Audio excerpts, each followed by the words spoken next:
This story appears in the September 18, 2017, issue of Sports Illustrated. Subscribe to the magazine here. Anything but running back.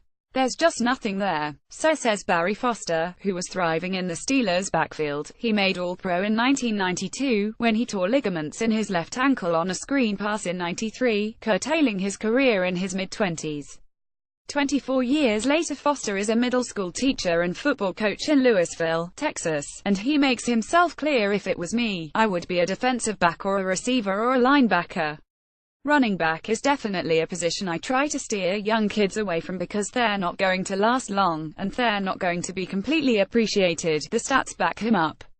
Running backs, on average, have the lowest salaries, $1.5 million per year outside of long snappers and fullbacks. And why not? They got fewer carries in 2016 than in any season since the '02 expansion. Their careers are the second shortest, average 2 years, 5 months, and often the most painful. They routinely take on players 2 weight classes up, and they land on IR at nearly double the rate, on a per-snap basis, of all other positions, and yet there they are, shredding defenses for record yards, waves of them popping up in recent years, more of them thriving today than a decade ago. The Chiefs' Kareem Hunt around left end for 58 yards at Foxborough, the Jaguars' Leonard Fournette off right tackle for 17 in Houston, the Cowboys' Ezekiel Elliott for 30 on a wheel route at home against the Giants, which brings us to why keep running, given all that they face. That's exactly what Stan Drayton, the Bears' running backs coach last year, wanted to know of Jordan Howard. So, in a quiet room before the rookie's first practice, he asked. The t-shirt, once white, is now yellow, verging on brown. The sleeves are gone, the sides slit low. And yet Jordan Howard wears it every game, under his pads, the words "in memory of my dad" ironed on across the front. Reginald Howard called his shots. "I'm going to have a boy," he used to tell you his wife Flora. "I'm going to name him Jordan. He's going to the NFL." When Jordan tried out for Pee Wee football in 2nd grade, he was the biggest kid around, so coaches tried to steer him toward the offensive line, where Reginald had played at Tuskegee in the 1970s.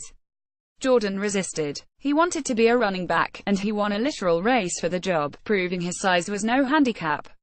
Reginald, to his friends, was just fine with that. His son would play the position like a lineman. The bulldozer, other parents called Jordan when he hit the hole. On the sideline, he'd run to Doc rather than his coach, and they'd talk football all the way home while Bone Crusher's Never Scared blared on the stereo.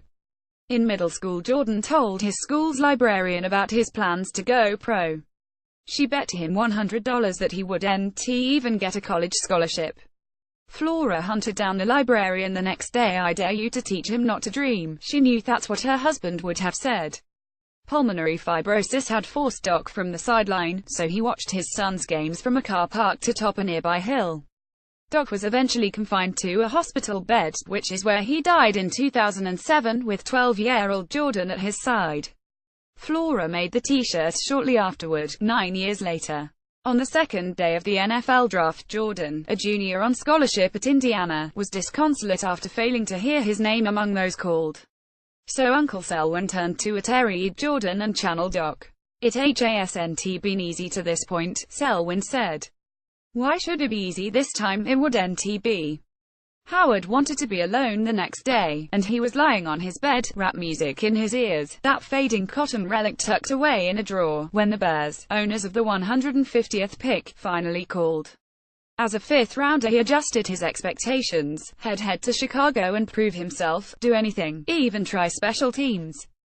But then a hamstring injury kept him out of OTAs, and in June minicamp he wrestled with learning Chicago's running and punt coverage schemes. He cut 15 pounds amid questions about his fitness, questions that only intensified when coaches left him in for consecutive drives during a scrimmage against the Patriots. "The QB is giving the cadence," one coach recalls, and he's back there with his hands on his knees, throwing his guts up. Even on special teams he was average to below average, says Drayton. At best. Halfway through training camp, Howard sat 4th on the backfield depth chart. "It'd be lying if I didn't tell you I had my questions about Jordan," Drayton says. Through it all, the 6-foot, 224-pound Howard kept to himself. When the Bears hosted their rookie talent show, he shied from the stage and was never called upon. "I don't know if maybe everyone forgot him," says Paul Lassica, a fullback in at camp.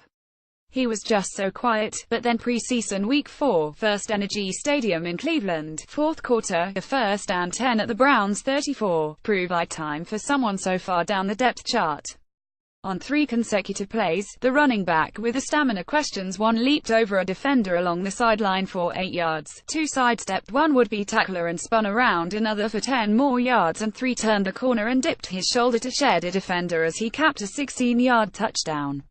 Over the Bears headsets, coach John Fox said, "I'm not sure this guy isn't the best back we have." Kareem Hunt tallied 246 yards from scrimmage, the most ever in an NFL debut, and 3 touchdowns against the Patriots. Adam Glanzman Getty Images Sport Howard was throwing up again, this time on the sideline of Soldier Field, shortly after the national anthem. This was week 4 and injuries had vaulted him, against all odds, into a starting spot. "I was nervous," Drayton says. "You wonder, what's going to happen, what's this kid going to do?" That anxiety was quickly allayed. During the next 4 months he would set Chicago's rookie rushing record 1,313 yards and pair with Elliott as the first newbies to finish 1-2 in the league in rushing. By the end, Drayton was getting nervous when his back didn't vomit. Yes, Howard became the first rookie runner to represent Chicago at the Pro Bowl since Gale Sayers, but he was also the latest tailback with the potential to foment a modern renaissance. 5 other sub-25 backs, each in his first, second or third year, joined him on that all-star roster. Elliott, who ran for 104 yards on Sunday, the Falcons' Devonta Freeman, who ran for a touchdown, the Cardinals' David Johnson 91 all-purpose yards before suffering a wrist injury, the Dolphins' Jay Ajayi and the Chargers' Melvin Gordon. Ajayi's and Gordon's class of 2015 has already produced 4 Pro Bowlers, more than any crop since '08, the 2017 draft class, 4 of whom were taken before pick number 50, the most since '08, may challenge that mark. On opening week, Hunter, rookie third-rounder out of Toledo, racked up a debut record 246 all-purpose yards in a shocking 42-27 win at New England, and Fournette lived up to his billing as the number 4 pick LSU with 100 rushing yards to help whip the Texans 29-7. On Monday night, Dalvin Cook broke Adrian Peterson's rookie debut record with 127 yards on the ground. Even Howard's backup, Tarik Cohen, a 4th-rounder from North Carolina, got in on the act, adding 113 all-purpose yards in a 23-17 loss to the Falcons that was decided on the final play. So why have such talented athletes embraced such an imperiled position? Johnson will tell you he wanted a role that would allow him to do it all: run, block and catch. Ajayi was drawn by the importance of footwork, similar to his first love, soccer. Elliott craved the contact, but also the glory, the spotlight.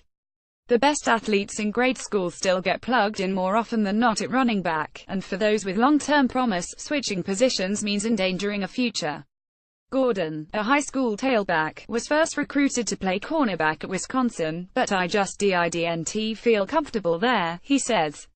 I would have been behind the 8 ball. Shortly after San Diego took him with a 15th pick, he found new reason to stick with the position when 3-time Pro Bowler Steven Jackson, then with the Patriots, texted to congratulate him, and also to make clear the responsibility he'd inherited. "We have to set the mark for the guys coming in behind us," Gordon explains. "We have to set the standard that we are valuable and shouldn't be overlooked." After that 2015 draft class with Todd Gurley and Melvin, "I've definitely seen the value of running backs go up," Florida State running back Dalvin Cook said at the scouting combine in late February, 2 months before the Vikings snagged him at No. 41. Such a resurgence is predictable, Drayton figures. As offenses have spread out and sped up, defenses have adjusted to slow them down, creating a premium on bruisers to control the game. Ask a defensive coordinator what he wants out of his own offense, Drayton says, and he'll say time to come off the clock. There's only one way to do that. Run the football. Flora Hollis Williams closes her eyes before every game her son plays. "I ask God to protect him," she says. Then she tells Jordan to do the same. "I just want him to leave the game while he's still healthy." Howard learned long ago how difficult that will be. When he showed up at Indiana in 2015, having transferred after Alabama, Birmingham shuttered its program, he was what former Hoosiers running backs coach Deland McCullough calls dumb tough. He'd always plow over a defender rather than avoid contact. McCullough tried to get Howard to expand his arsenal of moves, to consider perhaps pirouetting out of danger. Howard told him, "I don't spin," McCullough insisted. 20 years earlier had been a Doak Walker Award finalist at Miami, Ohio, who set the Mid-American Conference record with 4,368 career rushing yards. As a rookie in 1996, he was the Bengals' preseason rushing leader, but then, with 3 minutes left in the last warm-up game, he tore his right ACL and MCL. Later, he would suffer 2 more ACL tears during a 5-year pro career that included stops in the CFL and the XFL. Under McCullough, Howard came to embrace prehab. He found the toughest masseurs on campus, a Polish woman named Ermina, and begrudgingly learned to spin. On November 14, 2015, he racked up 238 yards against Michigan, the second most the Wolverines have ever surrendered, but one run from that afternoon sticks out. Encountering traffic at the line of scrimmage on a first-quarter plunge, Howard stuck his left foot in the turf and twisted counterclockwise for the first time in meaningful action. The whole running backs group was going crazy, McCullough says.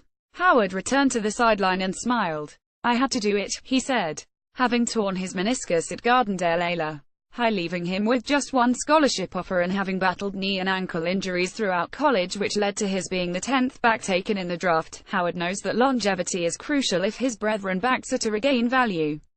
Hunt knows it too. Before his first Pee Wee game in Mentor, Ohio, he laid on the living room floor while his mother, Stephanie Riggins, stretched out the 6-year-old's legs, lifting them as high as they'd go and then pushing them to one side and the other. Her own father, Henry Neal, had blown out his left knee, playing football while serving in the Army, and he was damaged goods by the time he tried out for the Broncos in the 1970s. So she'd do anything she could to help Kareem avoid the same fate, stretching him before every game and preparing a salt bath for him afterward. She still signs off every text, phone or video conversation the same way: "I love you. Hey, did you stretch today?" Jay knows too. He entered the draft with 678 college carries and, already, 1 torn ACL to his name, and he too dropped to the 5th round. As a pro, he has all but moved into a cryogenic chamber. Two-time Pro Bowler Le'Veon Bell, 25, went searching for the fountain of youth just north of Miami, where trainer Pete Bomarito, with his advanced degree in sports biomechanics and medically-based multidisciplinary approach, has helped Frank Gore keep running well into his 30s by working muscles while protecting joints. Bomarito is big on straight-line running with lots of acceleration and deceleration, but no cutting, building strength without wearing out hamstrings and knees. Gordon has pledged himself to the cult of Adrian Peterson, joining the 32-year-old at James Cooper's camp in Texas. Those off-season workouts start 2 weeks after the season with a rehab phase. Peterson's shoulders, elbows, back, ACL, Achilles, it's as if they are all injured, Cooper says, and then they head up Mount Charleston in Nevada to rock scramble 10,000 feet above sea level. Cooper compares football with combat and trains his players such that the season will feel easy. No tool, no performance system, no regimen aimed at extending a running back's career can be dismissed. The cost of failure, for the individual, for the group, is too steep. Leonard Fournette tallied 100 rushing yards and a touchdown, capped off by 24 receiving yards, in his NFL debut with the Jaguars. Daniel Dunnock on SportsWire via Getty Images: "My heart will always be at running back," says Shaq Thompson. "I miss it." The Panthers' strong-side linebacker still asks to join running back drills during practices every once in a while, but he never doubts the decision he made during his junior year at Washington to commit full-time to defense. He knows the stats. For example, 28 linebackers have played more than 200 career games. Only 4 backs have done it, and none of them entered the league after 1990.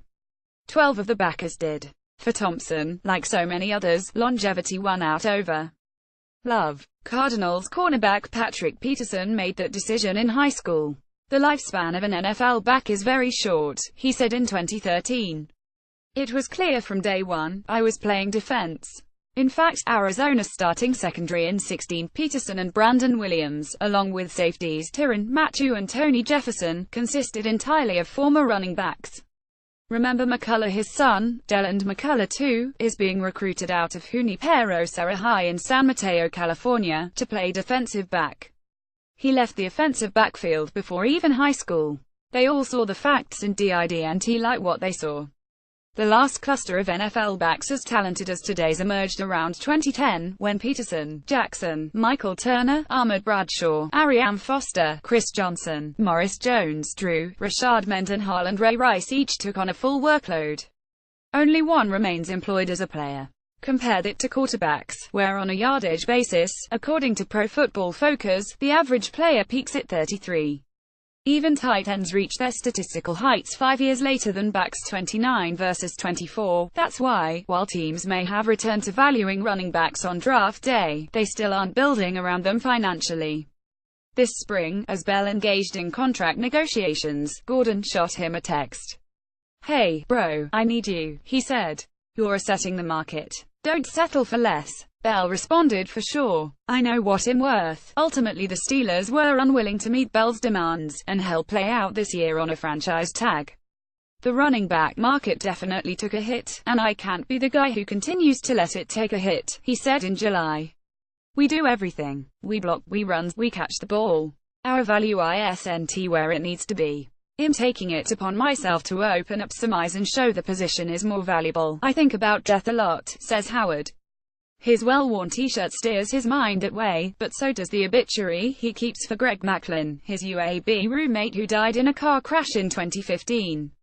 A high school teammate he admired, Tavarius Lewis, died in a car accident as well.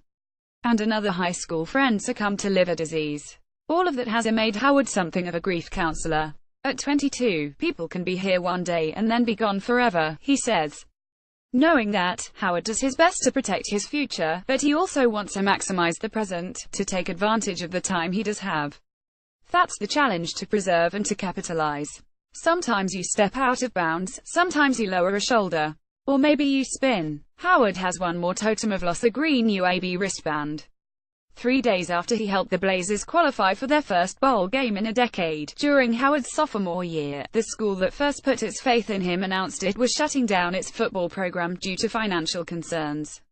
But earlier this month, after 2 years of dormancy, the team was reborn, and coach Bill Clark says there's no doubt Howard's success then and now, how he drummed up fan supporting recruiting cachet as an alum thriving in the NFL, helped reanimate the program. In July, before heading to Chicago for camp, Howard visited the team's new $22.5 million facilities. "This is unbelievable," he muttered outside Legacy Pavilion. Drayton, now the running backs coach at Texas, still thinks about his old pupil. He treasures a photo taken last winter of Howard in his NFC Pro Bowl jersey. "That pic can almost bring tears to my eyes," he says. There stands Howard, after a rookie season born in anguish, marked by doubting vomit, enjoying a picture-perfect ending. Maybe it can be a beginning, too.